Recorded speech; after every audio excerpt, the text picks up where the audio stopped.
Fid-29 ġurnata tal-ġuri kontra Jorgen Fenech tela fuq il-pedana tax-xut Matthew Caruana Galizia, it-tifel tal-ġurnalista assassinata Daphne Caruana Galizia. Matul il-jum ta' tnejn, Caruana Galizia tkellem dwar l-iskandlu tal-Panama Papers, fejn spjega li flura fl-2015 waqt l-investigazzjoni tiegħu feġġew l-ismijiet Maltin ta' Konrad Mizzi u Keith Schembri.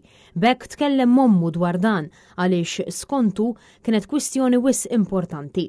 Fix-xhieda tiegħu Matthew Caruana Galizia spjega li u ommu ħadmu bħala tim u li fil-perjodu li kienu qed jiġu leaked id-dokumenti tal-Panama Papers kienu wieħed stressanti ħafna fuq il-familja tiegħu, tant li kien jinżel Malta aktar mis-soltu sabiex ikun jista' jgħin il-Daphne Caruana Galizia fix-xogħol tagħha.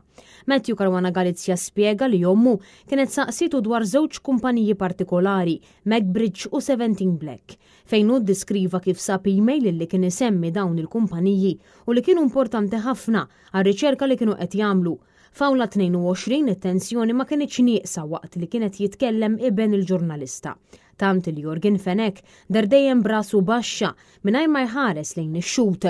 Caruana Galizia spjega li ommu kienet taf li għandha tfittex għal dawn il-kumpaniji qabel biss kien jaf bihom hu, fejn spjega li kien impressjonat b'dak illi kienet taf u li kieku ma kienx li semmitlu l-kumpaniji MacBridge u 17 Black ma kienx isir jaf bihom.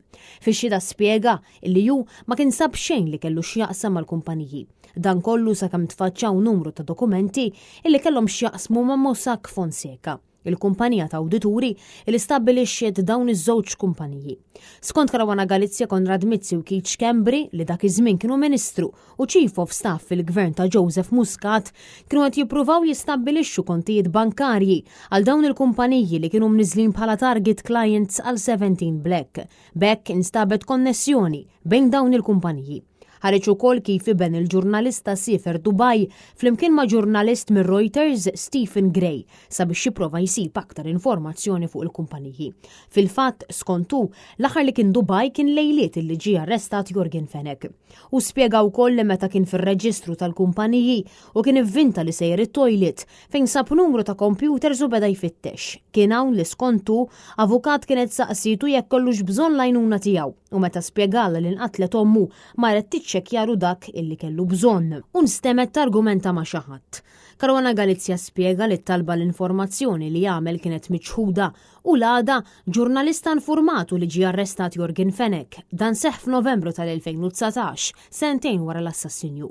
Matthew Caruana Galizia spjega li ommu kienet qaltu li għandha sors fl-Electrogas u li kienet jibatilha dokumenti u emails fejn spjega wkoll li kienu jafu li din kienet riskjuża.